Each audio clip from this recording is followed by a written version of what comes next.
जय गणेशाय नमः। जय माँ सरस्वती, जय माँ दुर्गे, जय माँ बंगामुखी। प्रोबेबिलिटी पार्ट 3, ठीक है। पार्ट 1 पार्ट 2 हो गया, इंट्रोडक्शन, क्वेश्चन बनाना भी स्टार्ट हो गया था। पार्ट 2 में हम लोग कहाँ थे? डाइस वाला क्वेश्चन में थे, 2 डाइस वाला, उसका सैंपल स्पेस ले लिए थे, वहीं से स्टार्ट करते हैं, ठीक है। एक चीज़ और एक्स्ट्रा, चलो ये तो सब्जेक्ट हुआ, थोड़ा अपना पिछला देखो। हम लोगों का जो माह है, जैसे इंग्लिश में कहते हैं ना हम लोग, जनवरी फरवरी से लेकर नवंबर दिसंबर तक, तो माह कहाँ से शुरू होता है भारतवर्ष में? चैत्र महीना से। क्या बोलते हैं इसको? चैत्र, ठीक है। वो कब होता है इंग्लिश के हिसाब से? मार्च अप्रैल से। चैत्र, बैसाख, ज्येष्ठ, आषाढ़, श्रावण, भादो, आश्विन, कार्तिक, अगहन, पूस, माघ, फागुन, फिर चैत्र, ठीक है। बाद में ना आके इंग्लिश आ गया तो जनवरी फरवरी हो गया। चलिए, बीच बीच में ही बताना जरूरी है, आपको पता भी होगा लेकिन फिर देखिए, क्वेश्चन हम डाल दिए, वही डाइस वाला क्वेश्चन है। In a simultaneous throw of a pair of dice, इसको लिख लीजिएगा पहले, ठीक है, तब इसको डिस्कस किया जाए। Find the probability of getting, पहला first 8 as the sum, second a doublet, third a doublet of prime, fourth a doublet of odd numbers, 5 a sum greater than 9, 6 an even number on first, 7 an even number on one and a multiple of 3 on the other, 8 neither 9 or 11 as the sum of the numbers on the faces, 9 a sum less than 6, 10 a sum less than 7, 11 a sum more than 7, 12 neither a doublet nor a total of 10, 13 odd numbers on the first and 6 on the second, 14 a number greater than 4 on each side, each dice, a total of 9 or 11, a total greater than 8, both are composite, both are prime, sum is prime number, a sum is composite number, ठीक है। और sample space के लिए कल आपको हम बताए थे, ठीक है। चलिए लिख लिए, इसको साफ किया जाए।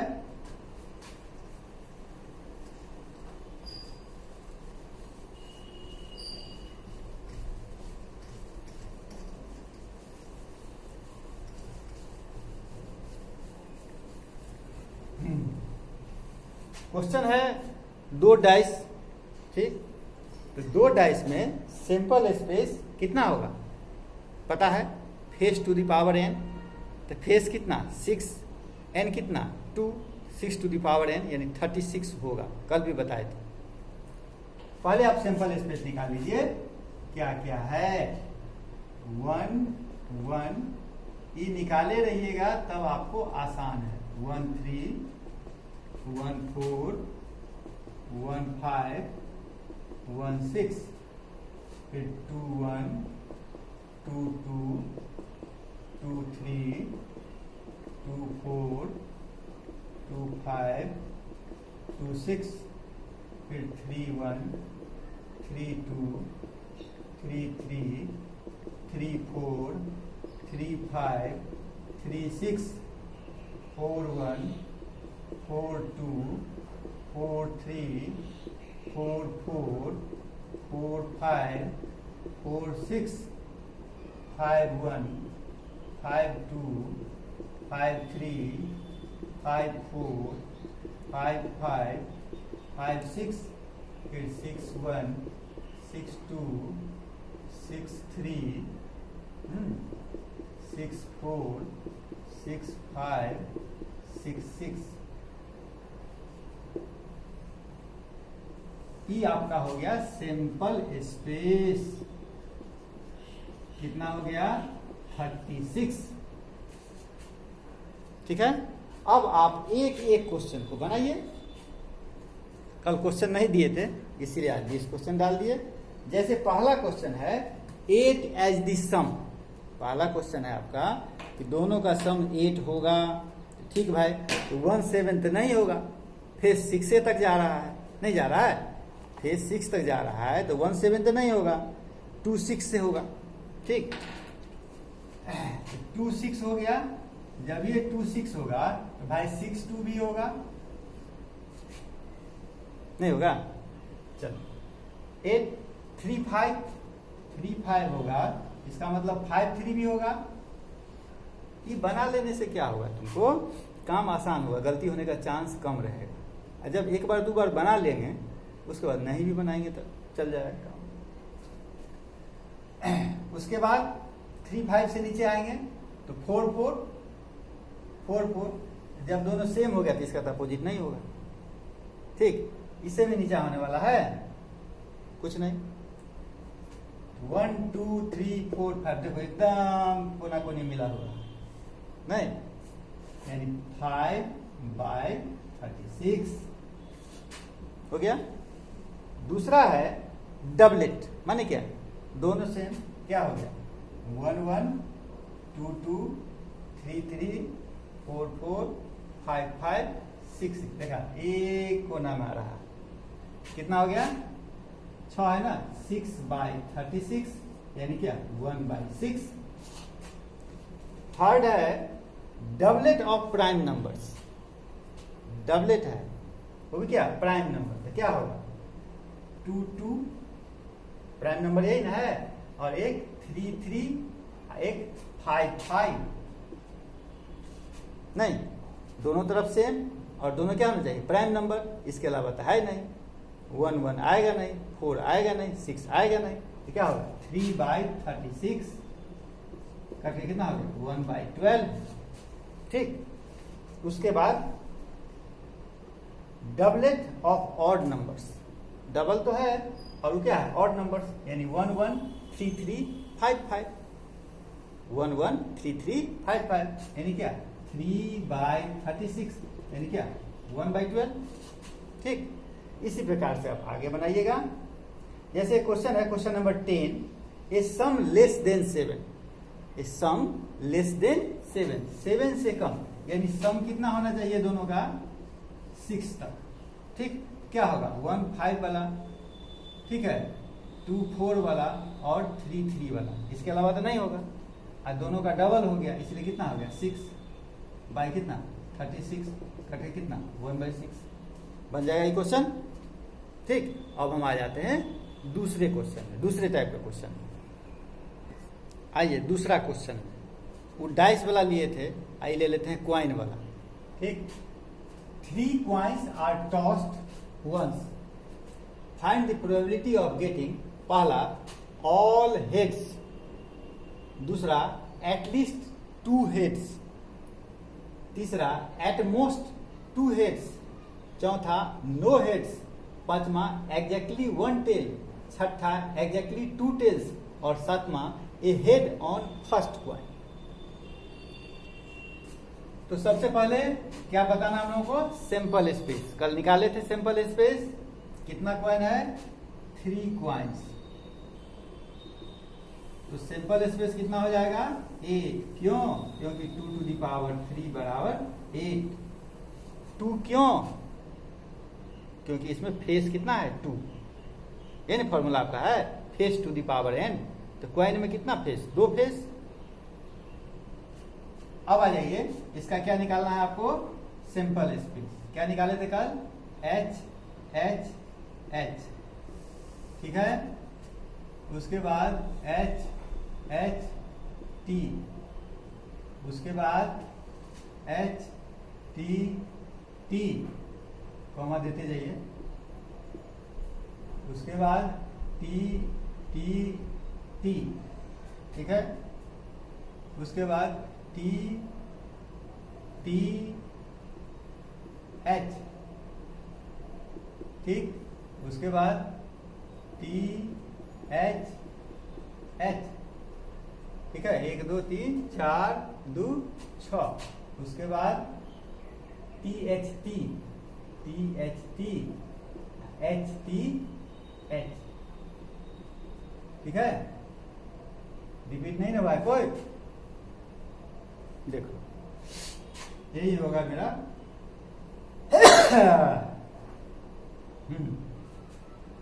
3 कॉइन्स है, सैंपल स्पेस कितना हो गया 8। क्लियर दिखाई दे रहा हो? दे रहा है, कोई डबल नहीं है, रिपीट नहीं हुआ है, ऐसा कोई छूटा भी नहीं है। चलिए अब आइए, आपको दिखाना है पहला ऑल हेड्स, ठीक, 3 का तीनों हेड। कहां पर है 3 का तीनों हेड? 3 का तीनों हेड तो एक ही में है, दूसरा में तो नहीं है कहीं। 3 का तीनों हेड यानी क्या 1/8, ठीक। इसमें क्वेश्चन लिखने में जितना टाइम लगता है, ठीक है, बनाने में कुछ टाइम नहीं लगता है। दूसरा एटलीस्ट 2 हेड्स, यही वर्ड जो है इसी में समस्या होगी, इसीलिए क्वेश्चन को बताना पड़ा है। एटलीस्ट 2 हेड माने कम से कम 2 हेड होना चाहिए। अब इस बात को देखो, इसका मतलब 2 ही हेड होना चाहिए ऐसा नहीं कह रहा है। एटलीस्ट 2 हेड यानी 2 हेड कम से कम होना चाहिए, यानी 3 हेड वाला भी होगा, 3 से ज्यादा चांसेस नहीं है, कहते 3 है। इसका मतलब 2 हेड और 3 हेड वाला लेना है। बात समझ गया? एटलीस्ट 2 हेड यानी एक ई भी होगा, 2 हेड और 2 हेड, कितना हो गया 3। एटलीस्ट 2 हेड माने कम से कम 2 हेड होना चाहिए, उससे ऊपर वाला जो होगा सब होगा। यहां तो 3 कॉइन है, क्या 3 वाला भी हो जाएगा, 1 2 3, कितना हो जाएगा 3/8। एग्जैक्टली 2 हेड, 2 टेल्स, क्या है तीसरा? एटमोस्ट 2 हेड, तीसरा है एटमोस्ट 2 हेड्स। इसका मीनिंग देखो, एटमोस्ट माने अधिक से अधिक 2 हेड होना चाहिए, उससे ज्यादा नहीं होना चाहिए। अधिक से अधिक 2 हेड होना चाहिए, उससे ज्यादा नहीं होना चाहिए, यानी 3 हेड वाला नहीं होगा। एटमोस्ट कितना कर रहा है? एटमोस्ट 2 हेड माने अधिक से अधिक 2 हेड वाला होगा, 3 हेड वाला नहीं होगा। यानी 1 हेड वाला हो सकता है नहीं, तो 3 हेड वाला कौन है? एक ही है, इसको हटाओ और बाकी जो है सो सारा आ जाएगा, क्योंकि 1 हेड वाला भी आएगा, 2 हेड वाला भी आएगा, और सब जो है 7 का 7 क्या कर रहा है? एटमोस्ट 2 हेड, ज्यादा से ज्यादा 2 हेड, ज्यादा से ज्यादा 2 हेड, यानी क्या सिर्फ ये हटेगा। अच्छा, एक समस्या और आएगी तुमको इसमें कि कहां गया जी, एटमोस्ट 2 हेड्स, हाँ, इसमें कौन कौन आ जाएगा? अधिक से अधिक 2 हेड, यानी 1 हेड वाला भी आ जाएगा, 1 हेड वाला भी आ जाएगा। क्या तो हो गया 1 2 3 4 5 आ रहा है जी। तीसरा एटमोस्ट 2 हेड, तब ये कैसे होगा? तीसरा 7 आ जाएगा ना, एटमोस्ट 2 हेड्स, मार्क करोगे, माने अधिक से अधिक 2 हेड आना चाहिए। यहां पर देखो ध्यान से, अधिक से अधिक 2 हेड, यानी एक यही है जो कटेगा, क्योंकि इसमें 3 हेड है। अब सोचेगा कि इसमें तो एक भी हेड नहीं है, उसको लिया जाएगा। क्यों? क्योंकि कह रहा है कि एटमोस्ट 2 हेड, अधिक से अधिक 2 हेड, उससे ज्यादा नहीं होना चाहिए, उससे कम वाला होगा, नहीं वाला भी होगा, इसीलिए हो जाएगा यहां कितना 7/8, ठीक है, 7/8। अगला है आपका इसीलिए दिए थे वर्ड प्रॉब्लम वाला। नो हेड, हेड नहीं हो, एक ही है ऐसा, एक ही नहीं सा है ये वाला, जिसमें हेड नहीं है, ये क्या हो जाएगा 1/8। ठीक, उसके बाद आ गया एग्जैक्टली 1 टेल, सिर्फ एक ही टेल हो। एक ही टेल वाला कौन है भाई? एक ई है, एक ई है, बस एक ई भी है, तीन है ना। एग्जैक्टली 1 टेल, 3 होगा। ठीक, 3/8। अब समझ के बाद उसके बाद क्या कर रहा है? एग्जैक्टली 2 टेल, 2 टेल वाला। 2 टेल वाला कौन है? ई एग्जैक्टली 2 टेल, 3 वाला नहीं लगेगा। 2 3 तो 3/8। समझ गए? अब आइए एक अलग क्वेश्चन। ठीक, डाइस वाला कॉइन वाला, ये नहीं था हम लोग का मेन। थर्ड क्वेश्चन ये अलग ले लिए, डाइस वाला को छोड़ के ये छोड़ दिए, कॉइन वाला को छोड़ दिए, अलग में आ गए। क्वेश्चन है find the probability that a leap year selected at random will contain 53 Sundays. ठीक है, 50, कोई मान ली लीप ईयर है, लीप ईयर जानते हैं आप, लीप ईयर में कितना दिन होता है? 366 डेज। लीप ईयर में कितना दिन होगा? 366 डेज। ठीक है, selected at random will contain 53 Sunday. पहले तो इसको देख लीजिए कि कितना सप्ताह बचा, कितना सप्ताह है और कितना दिन है। तो इसमें हो जाएगा आपका 7 से डिवाइड कर दीजिएगा तो 52 वीक्स, साथ साथ 2 दिन बच जाएगा, नहीं हो जाएगा? 52 7 जा 364, 2 दिन बचा ना, 2 डेज बच गया। अब देख लीजिए एक चीज, कोई भी लीप ईयर किसी दिन से शुरू होगा। मंडे से शुरू हुआ, संडे को खत्म। ट्यूसडे से शुरू होगा, मंडे को खत्म। वेडनेसडे से शुरू हुआ, ट्यूसडे को खत्म। वो तो क्या होगा इसका कोई ठिकाना नहीं है। तो अगला जो 2 दिन बचेगा वो क्या क्या बच सकता है? अगला जो 2 दिन बचेगा मान आगे जो शुरू होगा वो क्या क्या हो सकता है? सप्ताह बीत गया, पूरा साल बीत गया, 364 डेज बीत गया, तो बाकी 2 दिन है वो क्या क्या आ जाएगा? पहले वो देखना है आपको। जैसे मान ले संडे मंडे आ सकता है, संडे मंडे आ सकता है, या मंडे ट्यूसडे आ सकता है, या ट्यूसडे वेडनेसडे आ सकता है, या वेडनेसडे थर्सडे आ सकता है, या थर्सडे फ्राइडे आ सकता है, या फ्राइडे सैटरडे आ सकता है, या सैटरडे संडे आ सकता है, या संडे मंडे आ सकता है। संडे मंडे यहां लिखे हुए हैं क्या? संडे मंडे यहां लिखे हुए हैं, अब देख लीजिए। तो 52 वीक्स के बाद बाकी जो 2 दिन आएगा इसी में ना आ सकता है, इसके अलावा कुछ आ सकता है? सोचिए, देखो इसके अलावा कुछ भी आ सकता है? नहीं आ सकता है। ठीक, यानी एक हो गया ई, 2 3 4 5 6 7, ई मेरा हो गया क्या? Sample space. इसी में से न चुनना है। और अब क्वेश्चन क्या कह रहा है आपको? ध्यान दो, क्वेश्चन क्या कह रहा है?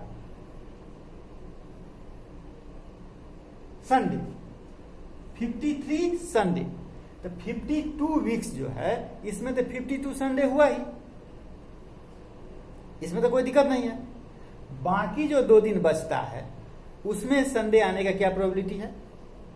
ठीक, अब इसमें जो देखो तुम्हारे पास 7 जो सैंपल स्पेस है, इसमें संडे कहां कहां है? इसमें संडे कहां कहां है? एक संडे यहां है और एक संडे यहां है, नहीं 2 जगह, यानी 2 और सैंपल स्पेस कितना हो गया? 7, तो 2/7। ठीक है, अब यहीं पर देखो एक चीज, यहां आप कुछ नहीं करें, संडे को लिख दें मंडे, इससे कोई अंतर होगा? इस सॉल्यूशन में कोई अंतर नहीं होगा। Find the probability that a leap year selected at random will contain 53 Monday. ठीक, leap year 366 days, 52 weeks, 2 days extra.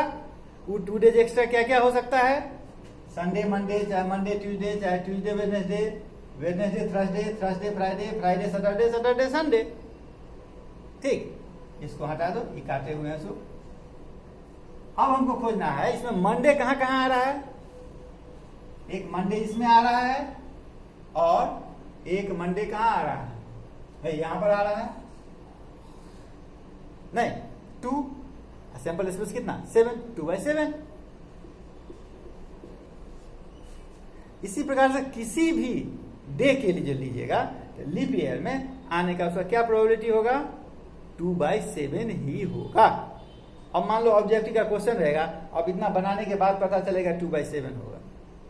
ये तो क्लियर हो गया कि लीप ईयर में कोई दिन आने का क्या प्रोबेबिलिटी होगा? 2/7 ही होगा। चाहे वो संडे हो, चाहे मंडे हो, चाहे ट्यूसडे हो, चाहे वेडनेसडे हो, थर्सडे, फ्राइडे, सैटरडे, कोई भी दिन हो वही होगा। ठीक है, समझ गए बात? अब कोई भी क्वेश्चन बना दो, ट्यूसडे यहां लिख दिया,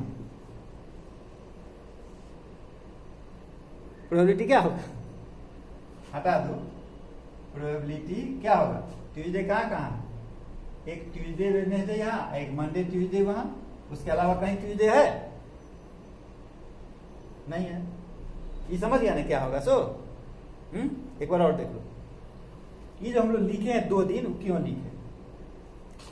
एक सप्ताह पूर गया, 2 3 करके 52 वीक पूर गया। तो 52 वीक जो पूर गया, तो मान लो कि लास्ट दिन संडे भी हो सकता है, या मंडे भी हो सकता है, या ट्यूसडे भी हो सकता है, या वेडनेसडे भी हो सकता है, या थर्सडे हो सकता है, या फ्राइडे हो सकता है, या सैटरडे हो सकता है।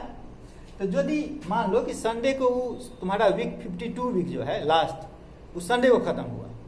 ठीक है, तो संडे को जब खत्म हुआ तो अगला दिन क्या होगा? Monday Tuesday. अगला दिन क्या होगा? मंडे या ट्यूसडे। यदि मंडे को खत्म होता है, ठीक है, तो क्या होगा? ट्यूसडे या वेडनेसडे। यदि ट्यूसडे को खत्म होता है, क्या होगा? Wednesday, Thursday. वही चीज वहां लिखे हुए थे। ठीक है, अब तक टाइम भी खत्म हो रहा है, क्वेश्चन देने की जरूरत नहीं। तुमको क्वेश्चन बना दिया, ट्यूसडे हटा दो, क्या कर दो? वेडनेसडे, वेडनेसडे हटा दो, थर्सडे, कुछ भी करेगा आंसर 2/7 ही आना है। अब अगले दिन हम लोग चलेंगे प्लेइंग कार्ड्स में। जय मां बंगला मुखी।